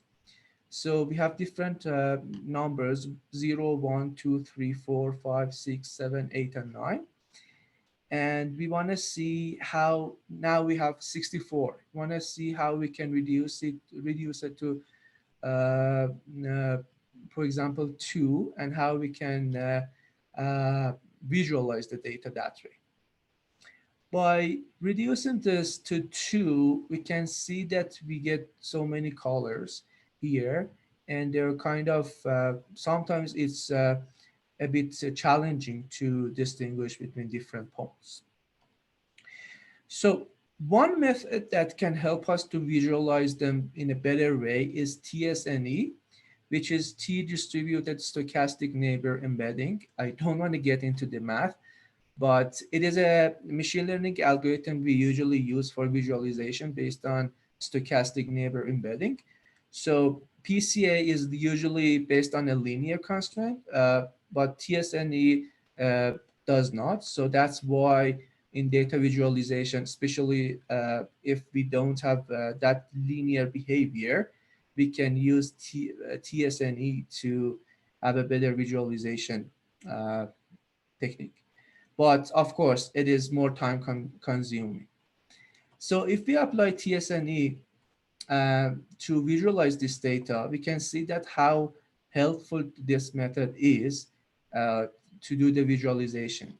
Compared to this one, now the data points that belong to each specific cluster are far away from each other and are close to each other and far away from other clusters. So it's easier to distinguish between different clusters. Okay, and back to your question, we usually want to know what would be the optimal number of components we have to reduce the dimensionality to. So as a rule of thumb, we usually want to we choose the number of principal components that we can explain at least 90% of initial data dispersion. And this technique is based on covariance. I don't want to get into too much detail. So here, by plotting the total explained variable versus the number of component, as you see, for 90% total explained value, we should have around 21 components. And after that, it doesn't uh, add that much to it. Like the maximum is around 96, 97, and we don't want to go more than 50 because the original data is for 64. So here, probably 21 component would be the optimal number. And as you see, it's less than 25%. So we reduce it almost 4 times, almost 3 times, sorry. And okay, so this was a little bit about PCA. I will get to another example for PCA for data compression. But now let's talk about clustering methods. So first of all, you all know how k-means clustering is working. It just randomly selects some centers for clusters. Then it tries to find the distance between different points by putting them into different clusters, and automatically and iteratively updates those centers until the amount of accuracy or the amount of information that we gain is not that significant. So we stop with that. So let's begin with allocating 3 cluster points. As you see here, we have 3 different clusters in this data set that we have. Now, if we try clustering method to, if we want to first visualize the data and after that do the clustering or number of clusters, we can see that we can divide different points in different clusters. So we have cluster 1, cluster 2, and cluster 3. Well, definitely, without even clustering, by looking at this data set, we were able to do the clustering, but it's not always the case. And just one thing that I wanted to mention, one of the limitations of k-means clustering is that first, it is pretty sensitive to outliers, and also it's very sensitive to the scale of the data. So we have to make sure that we first normalize the data after that do the clustering, because as you know, it's based on finding the distance. And for algorithms that they're based on finding distance, of course, normalization is a crucial pre-processing technique. The other thing is that k-means clustering is not that helpful when we have complicated data set. For example, if the data set that it's hard to put them in different clusters. So not always k-means clustering is a good technique for clustering. All right. So getting back to the question that you asked, how to choose the number of clusters for k-means. So basically we use elbow curve. What is elbow curve? Elbow curves, they represent the square distance between the observation, the sum of squares, square distance versus the number of clusters, right? So you can use just scikit-learn to easily plot this. So as you see here, this axis shows the sum of the square distance, and this one shows the number of clusters. So we usually choose with the minimum number of clusters that we don't achieve significant reduction in this area, which is this sum square of distance, when we increase the number of clusters. So as you see here, for example, the optimal number is around 3, because after, like, from 1 to 2, it significantly decreases this amount. From 2 to 3, again, it significantly decreases this amount. But from 3 to 4 and so on, we don't gain that much. So because we don't want to make it complicated for the algorithm, and we are kind of, it depends how flexible we are with the errors, but typically we don't want to make it complex, both in terms of space and time complexity. So we go with the minimum number of clusters that we can achieve the most. So probably here the optimal number of clusters is 3. Okay, that was pretty much about the k-means clustering algorithm, but as you know, there are other clustering methods too. For example, agglomerative clustering, which is we don't need to say a fixed number of clusters in the beginning. So how it performs clustering is that it starts by putting every single data point into one cluster, and after that, in next iteration, it kind of merge neighbor clusters and clusters that are close to each other, and put them in one cluster. And it does this and it keeps doing this until we get to one cluster, which is this one. So here, if we stop here, we have 3 clusters. As you see, we have 3 different colors here. But still, we can do the same thing. We can merge these 2, which are close to each other, and put them in one cluster. And again, we can merge this cluster with this cluster to get one cluster. Okay. As I mentioned earlier, it is usually hard to talk about accuracy for unsupervised learning methods, because we don't have labels to decide based on whether we did a good job or not, and how accurate or precise we are. But still, we have some tools or metrics to decide which one gives us better information, or which cluster algorithm is doing a better job. So the first one is adjusted rank index. It is a measure of how similar different data points are in a cluster, and how similar different clusters are to each other.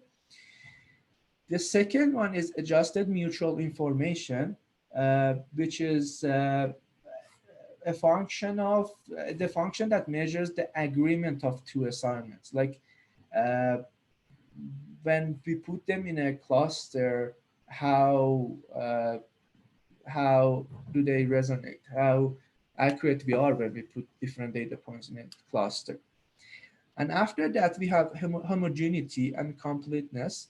The homogeneity, it says how homogeneous is every single cluster. Like how many data points in every single cluster needs to that are in the different cluster are accurately put into that cluster, and how many of them are not, and like how similar they are. Completeness means how it's more about the accuracy, like whether we have something that's shouldn't belong to that cluster, but we have put them in that cluster. And V measure is a harmonic metric that takes into account both homogeneity and completeness. It's like F1 not exactly the same concept, but it's like F1 when we take into account both false negative and false positive, or sensitivity and recall and precision. All right. To have some sort of idea about how we can work with these matrix, we can apply this matrix. We can use different clustering methods, k-means, affinity, some agglomerative clustering. And this table shows different matrix for uh, different clustering methods. For example, here, when for ARI, agglomerative clustering achieves the highest.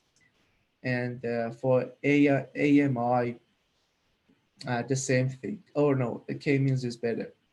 And homogeneity, we can go up to 95% homogeneity. And completeness, we can it's around 87%. And V measure takes into account these two. So that's just an overview about different matrices. There are lots of math behind it, which we neither have time nor I don't want to talk about these kind of things, because I don't want to confuse you. But just want to tell you that we have some ways, although it's not always the best, but we have some sort of matrix to see how accurate we did the clustering. And we can use these matrix to compare different clustering methods. Okay. And another example about Pca is when we can use it for data compression. So, for example, when we have a image processing problem, again we can use Pca for as a pre-processing method to do the to make the data set more suitable. For example, for face recognition task that we have a data set. I can take this is the data set that we have. We have different faces for different people, and we want to see how we can leverage Pca to make this problem less complicated problem.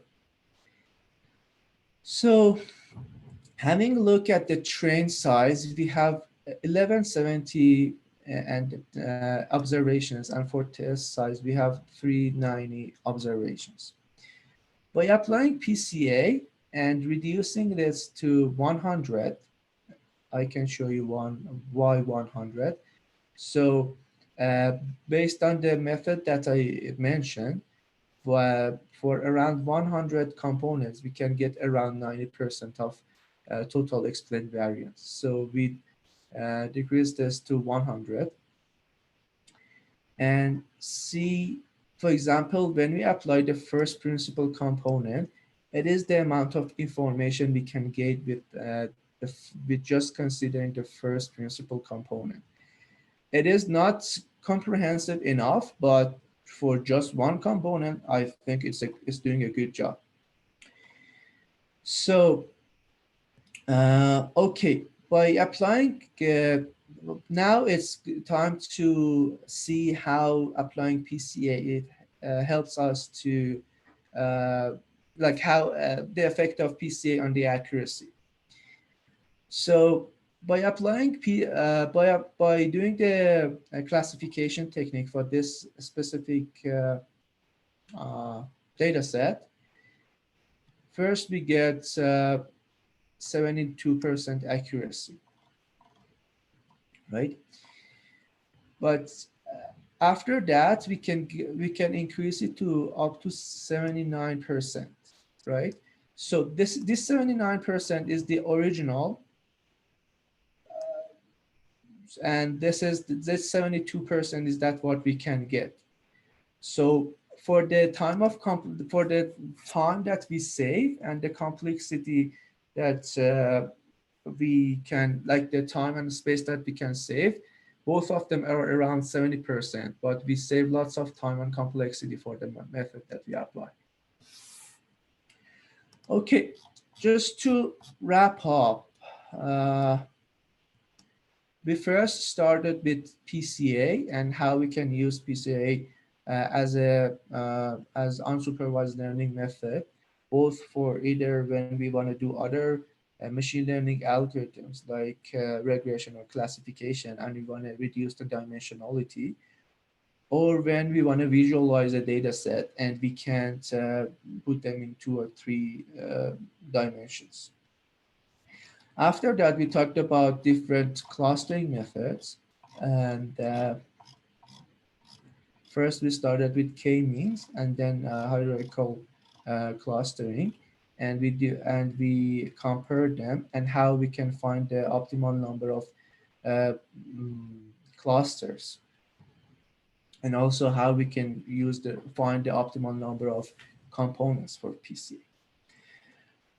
All right, so it was pretty much it for the hands-on experiment. I know that you all have this file and you can play with it. You can just change different numbers, and I would suggest change different numbers, like change the number of components to see how sensitive the model is to different number of components or clusters, and how changing the number of components or clusters is going to change the results that we get. Any question for this part? There's just one question asking about this notebook. Of course. Are you going to share this one, or it's just a reference from the mlcourse.ai? It's this, yeah, I think you already have this. It's just a Kaggle one that you already have it. You can find it in the topic 7 PCA clustering, and this one is lesson 7 part 1 PCA. You can find them, all of them over there. There's nothing new. Yeah, sounds good. Any other question? Okay, cool. So for the last part, which is like I can talk about my experience, how I use different machine learning to solve business problems, and probably Alpha has some use cases. So we can take a 5 minutes break and then get back. I don't want to take your time that much. We can.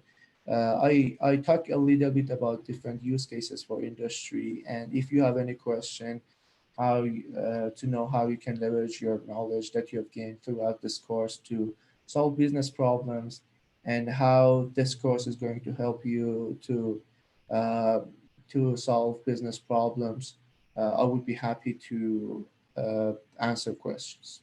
So it's 3:13. We'll be back at like 3:18 probably, and we can talk about the industrial use cases of machine learning. Sounds good. I think how we can plan this session is that I can talk about a little bit about my experience and how we usually use different machine learning algorithms in industry. And then if anyone else would like to share his or her own experience, and or if there is any question, please feel free to jump in and continue. Okay, uh, based on my experience in industry, how like we usually like the challenges that we have in industry is that first of all, Eshrad, sorry. Do you have support to share, or you are just talking? I'm just talking. Do you want to put your video setting? It's gonna help people to visualize your body language. Of course, yeah, sure. Yeah. Thank you. Let me prepare my camera and I'll. And there's one question regarding the unsupervised learning from Connor in the chat. Yeah, so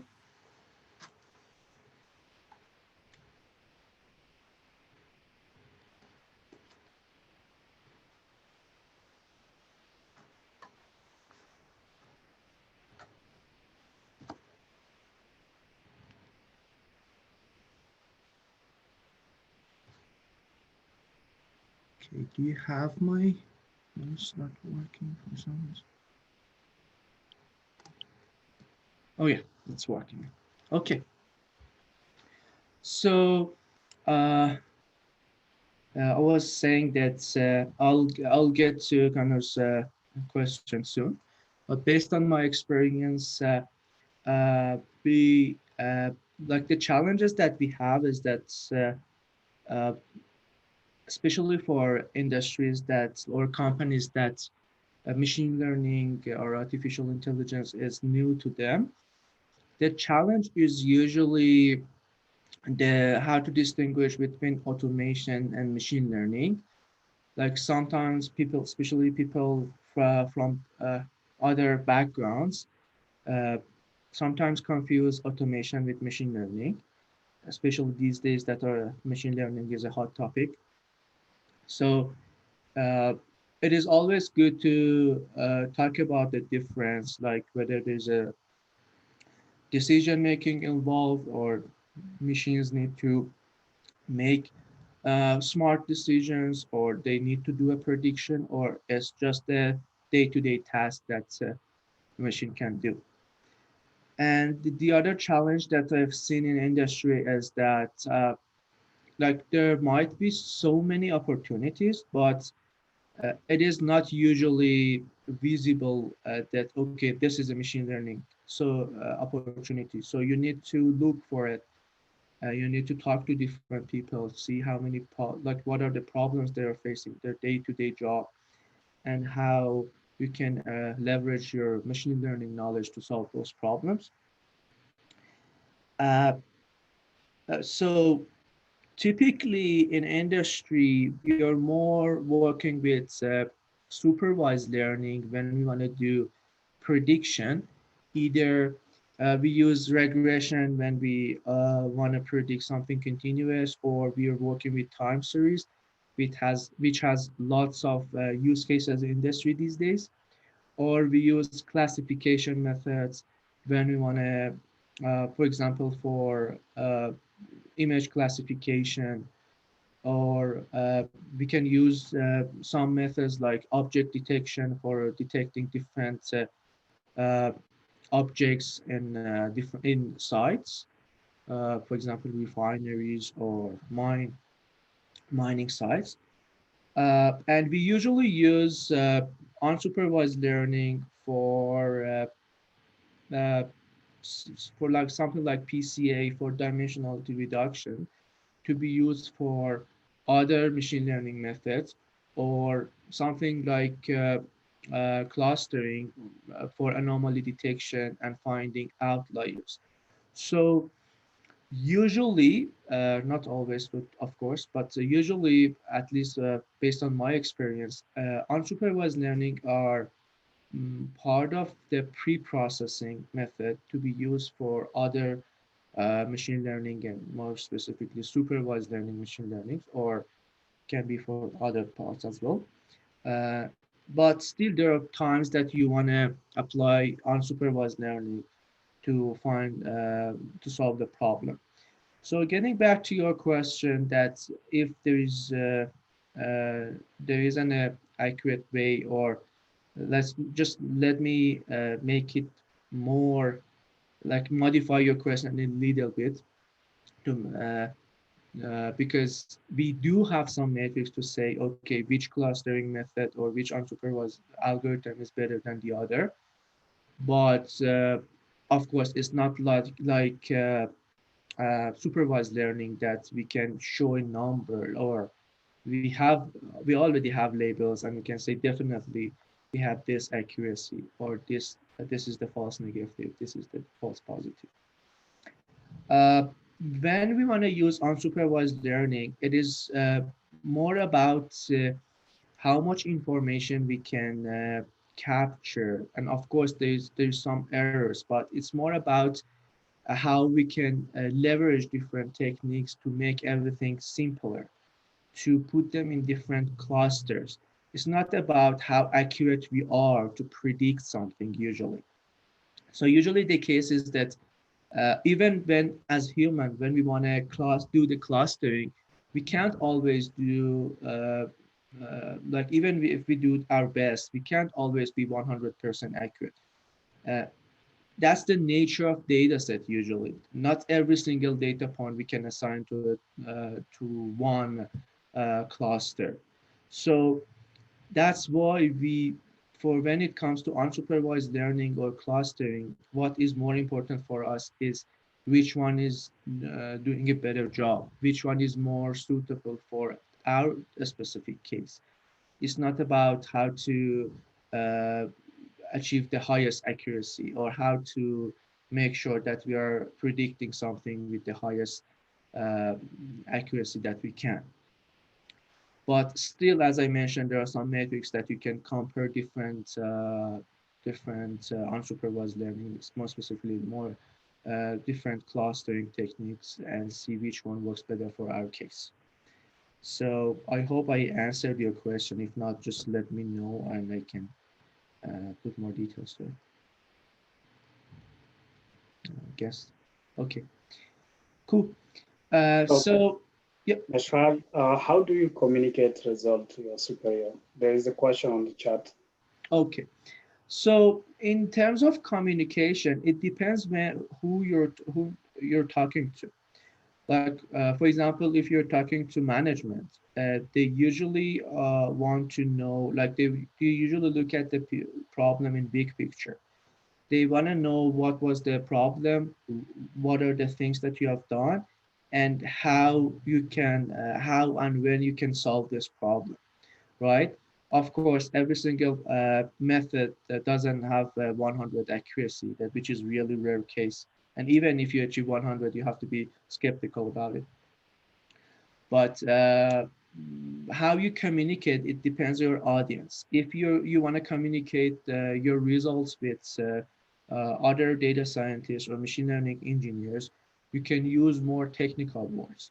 But if you're talking to non-technical people or you're talking to people from different backgrounds like management, business analysts, you have to see how you can communicate those complex words in a simple uh, sentences.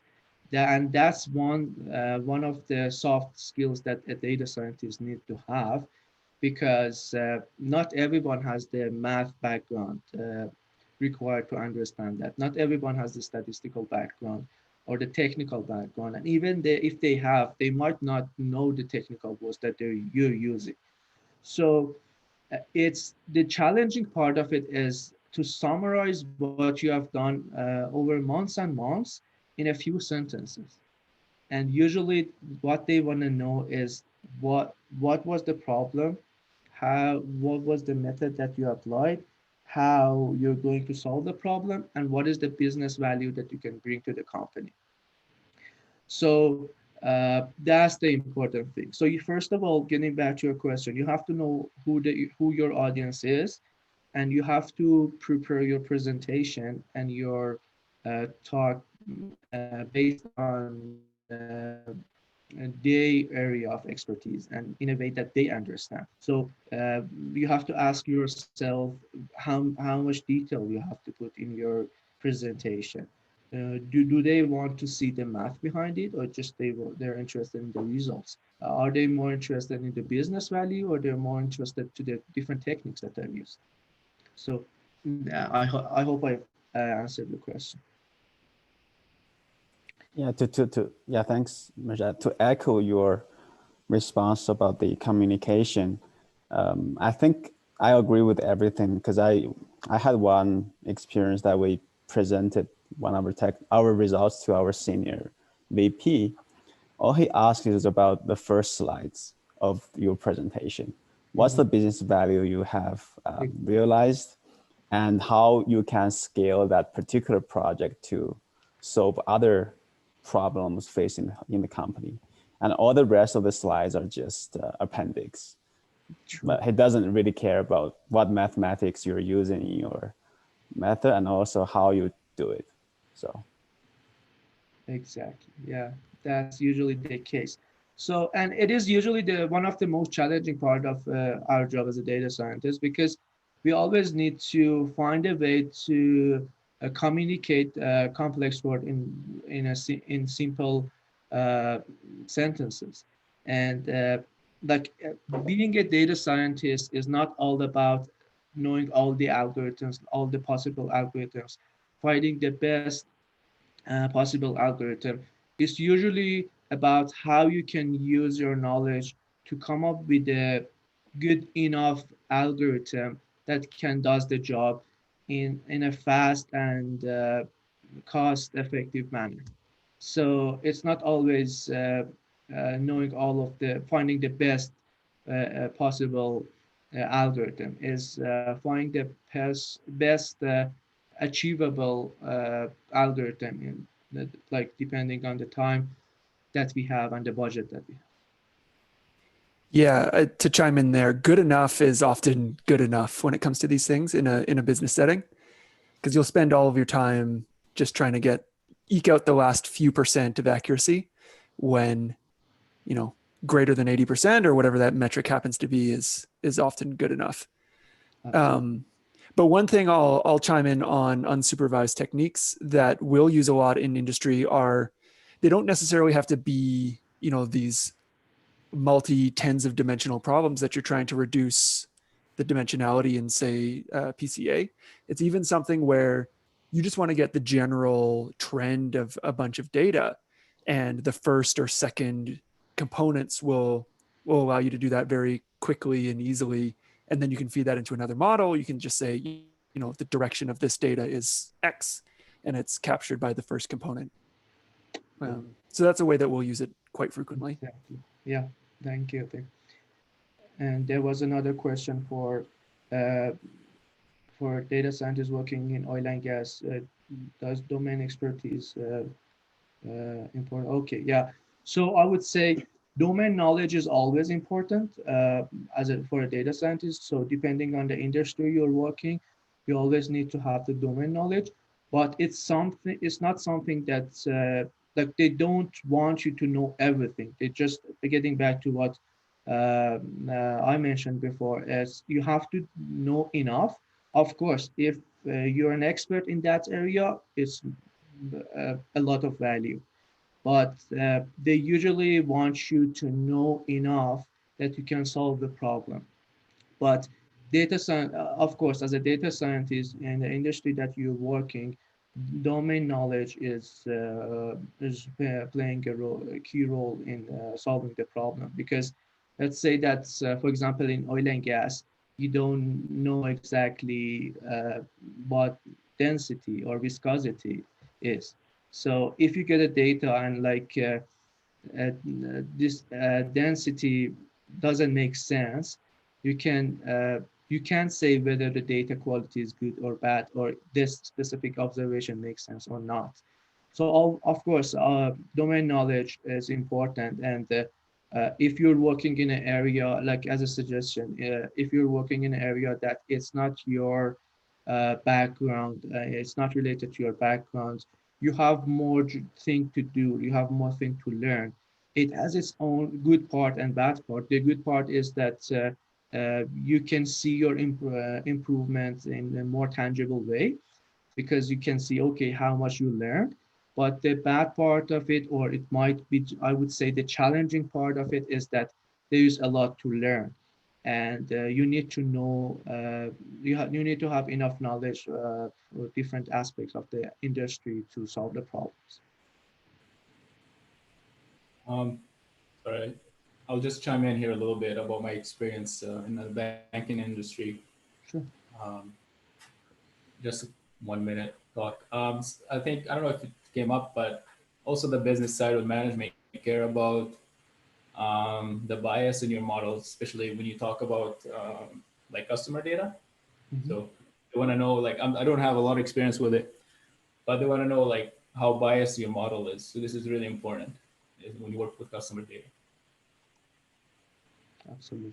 Yeah. Yeah, I know in Azure machine learning services, they have I think they have a component that you can check your fairness of your model to say if your model has a bias in genders, age, and other like races. So yeah, there are some rapidly growing techniques you can use to check your bias in your model, but it's definitely an area that as data scientists should pay attention to.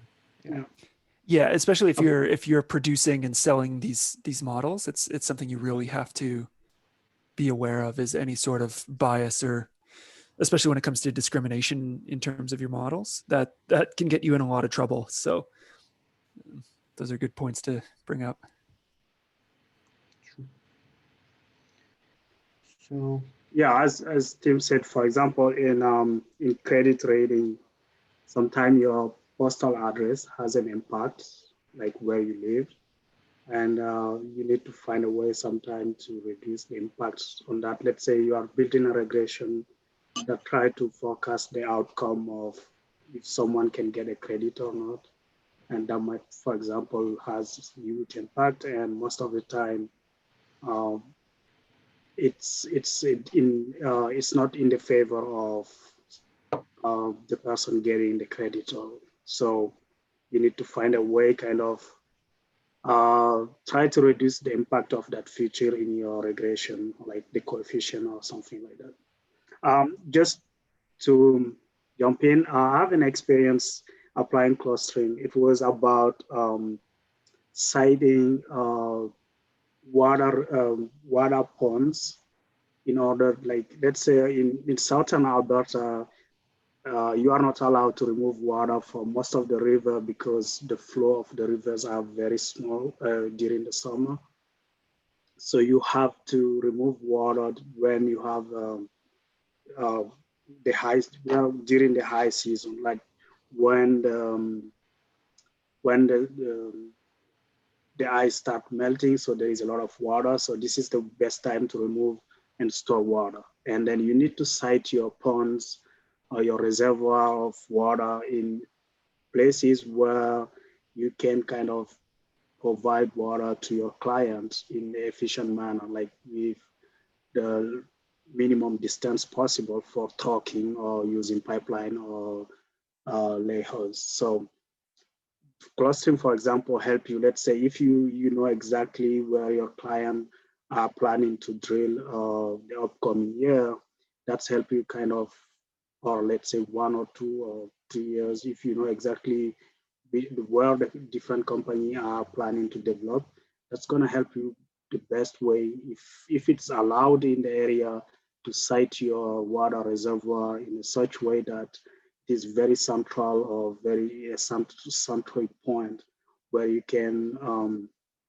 provide water to your different clients in an optimal manner. So it's reduce your cost as a service provider, and it's increased the revenue for your company because the cost of trucking is much more smaller.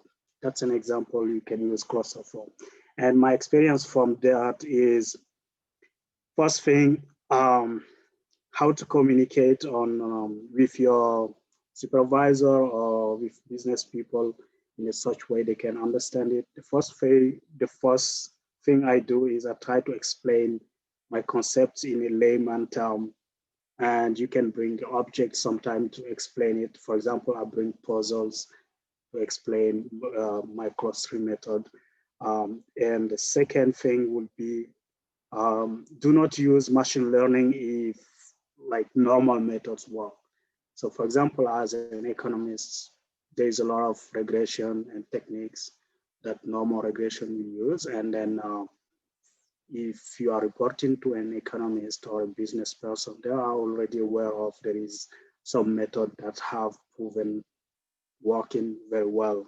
So don't use machine learning just for the fun of it. It's nice sometimes, but at least anytime you use it, you need to make sure that it's providing additional value. So just don't try to put machine learning everywhere where conventional method work very well. The third point would be, never start with the math. When you are explaining a term or a specific concept, try to kind of find analogy or specific example before putting the math. Anytime you put the math first, you're gonna lose your audience right away. And if the math is not necessary to show for that meeting or for a specific presentation, avoid it. And the last one would be sometime your supervisor cannot review your work, but you can find a colleague that are well suited to review your work and ask him to have feedback and honest and straightforward feedback in order for you to improve your knowledge. So those are my experience using machine learning in the industry, and what you, Mishra. Yeah, thanks, Alpha, for sharing this. Okay, so any other question? Any other, like anyone wants to share experience?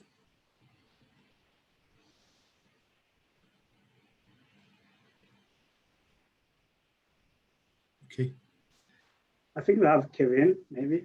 Kevin is from StatCan. Are you there?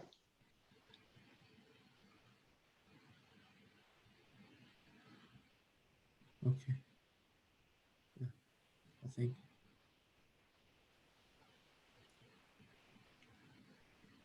So Alpha, are you asking a question or? No, I mean like Kevin presented earlier at the beginning of the bootcamp. I think he worked at StatCan. He might maybe give more example hand-on experience if he has some.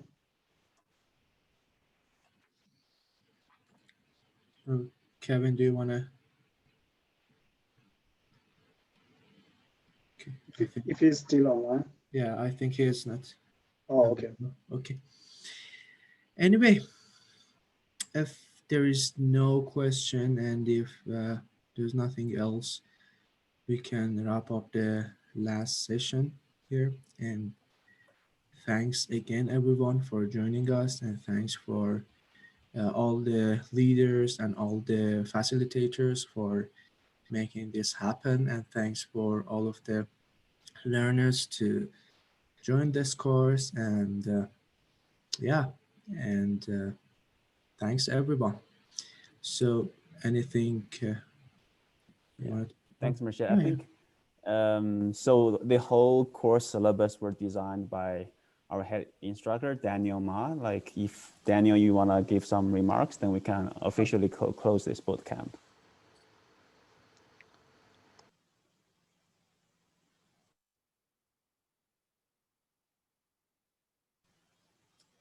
Okay, I think Daniel may have some technical issues.